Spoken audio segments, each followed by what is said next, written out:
So hi, this is Sue from Parkies and Me, My Journey with Parkinson's. I've called this particular post, The Weird Things You Need to Know About Me. I think we all have things that we're fussy about that maybe people don't know unless you know us really well. And the reason why I thought I'd do this podcast today about the weird things you need to know about me was sparked by a memory of a patient that I worked with, actually a client in the community, and she had dementia. And I went to see her and her husband one day, and he was telling me about some things that people need to know about his wife to care for her. And one of those things was about peas. Now, these peas, those little green things that emerge on our plate from time to time, and are often a favourite at rest homes and maybe some cafes, etc. So his wife had been a model in her day, and he'd shown me some photos of her, and she was absolutely beautiful. And she had modelled for quite some time, and she had been told by a photographer never to eat peas because they would bloat the stomach and would make her look fat, basically, that she would have a fat belly.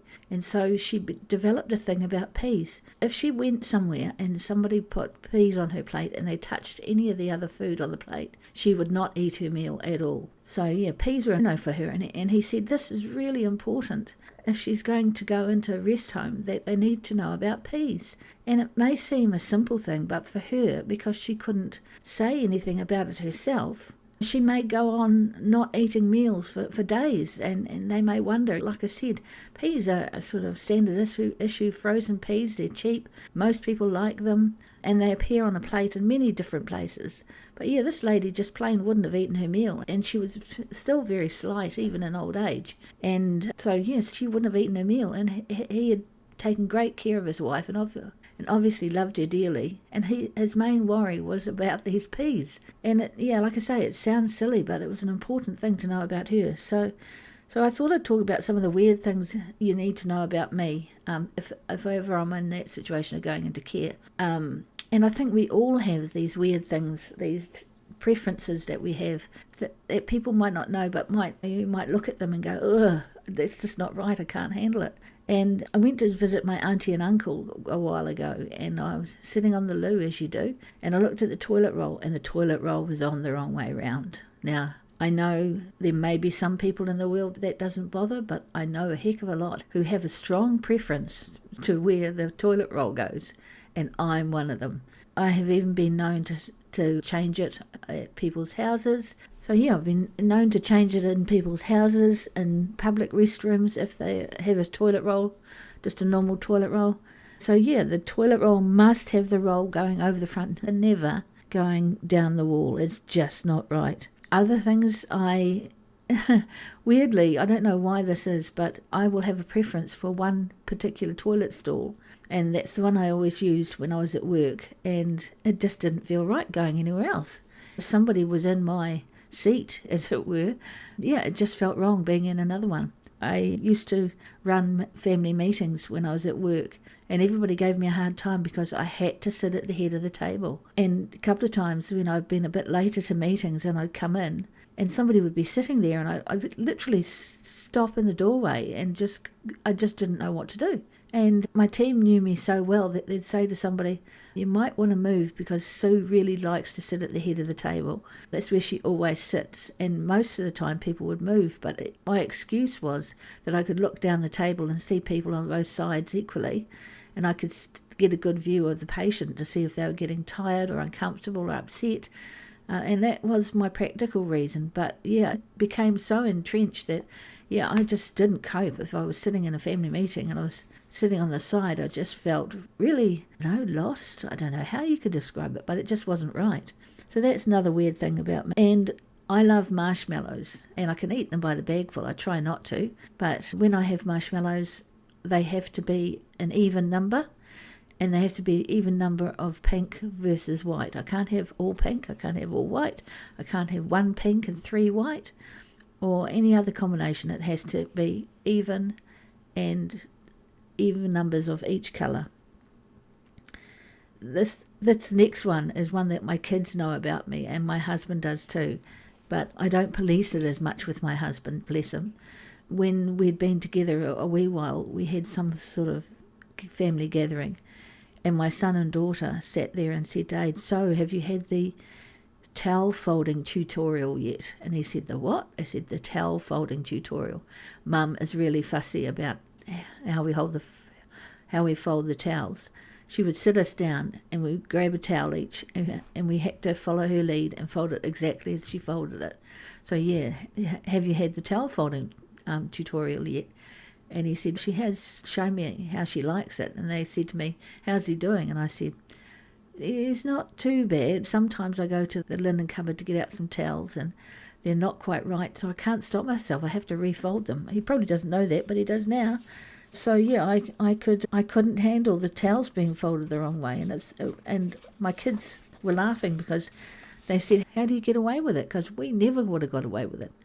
The other thing that they said that they noticed was one day they came round and they looked at the bench next to the sink, and there were dishes draining on the side, and they said, "How come you get away with that?" Mum was really, she used to get wound up if we didn't dry the dishes and put them away immediately. How do you get away with it? And I was within earshot, and I said, because I learnt what matters and what doesn't. And I'm in a relationship with this man, and he's probably done things the way he does them for 40 years, and it's not up to me to expect him to change. But you're my children, and I could tell you what to do, so I had a preference and you had to have that same preference. I used to like drinking cider. I haven't drunk it for a while, but cider must be made of apples. Pears at a pinch, but cider must be made of apples. So don't you be giving me fruity ciders with berries and other things. Too sweet, not cider, not going to drink it. So if you try to give me a cider that isn't apple, I'm sorry, you're wasting your time. Sandwiches. It's quite funny. My husband and I have a different way that we like our sandwiches cut. I am definitely a corner-to-corner girl, and he's straight down. And I just... sandwiches that aren't cut corner-to-corner, they're just wrong. They're just weird. They have to be cut corner-to-corner. Oh, yeah, I'm not a happy bunny. What else is weird about me? I used to park in the same spot every single day when I was working. For 11 years, I had the same parking spot. It wasn't allocated to me, but I usually managed to park there. And if I got into work a little bit late and somebody else was in there, I was just like, they're in my parking spot. It's my parking spot. What are they doing in my parking spot? Yeah, my parking spot. Maybe they should have retired it when I retired and never more to be parked in. But yeah, that parking spot was another thing that I was fussy about. I very rarely have sauce on my food. I like my flavours to come from the food itself, not from too many additions. I will grind a bit of special salt that I have on top of them from time to time, but no, not sauce, particularly not tomato sauce. But the weird thing is, if you go to a kid's party and they have Cheerios, little sausages like mini Savaloys, I'll eat them by the bucket load with tomato sauce, and I'll eat a hot dog on a stick at a fair with tomato sauce. But other than fish and chips, maybe a bit of tomato sauce, maybe some tartare. But yeah, I'm not a sauce person. If somebody was to dish me out fish and chips with sauce all over them, I wouldn't eat them. Don't like them. Not me. And I only one type of mayonnaise. I've never really liked mayonnaise all my life. I've been offered it and I haven't liked it. But somebody put me onto this Kewpie mayonnaise. It's an Asian one. And it's just really yummy. And that's the only mayonnaise I will eat. I won't go anywhere near any other mayonnaise. The reason I'm talking about all the weird things that you need to know about me is when we get to the stage where we have to go into residential care, I think these things are important. They take on a new importance because only the people that know us really well will know these weird things about us, and some of them won't even know any of them, or might know a few of them.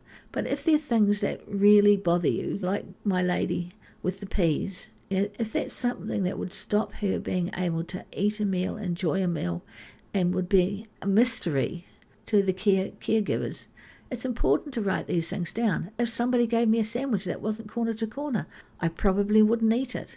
I don't know why, it's just what I like. But if I had any dementia present, I would probably look at a sandwich and go, that's not a sandwich, it's not cut right, and I wouldn't eat it. And yeah, my marshmallows, give them to me in even numbers, and pink and white, please, in equal quantities. That's not so important. The toilet roll's probably not so important. But it could be that I'm going to the toilet and I see the toilet roll and I can't express myself, but it's annoying me that the toilet roll is down the wrong way. It's funny what annoys us, what takes on importance when we have little control in our lives, and that could be the scenario if you go into care. Think about the weird things like the sandwiches corner to corner, the weird things, the toilet rolls. Any of these weird things may be a preference now, but they may be an absolute if we go into care. If somebody is making all our decisions for us and we can't control very much, maybe we can control that our sandwiches are cut corner to corner. Maybe we can control that in our bathroom the toilet roll goes over, not under. Maybe we can control how the towels are hung on the rack. I don't know. If there are things that you have a preference for, they may take on that new meaning. They may be the only thing that you can control in a life that's taken over by others.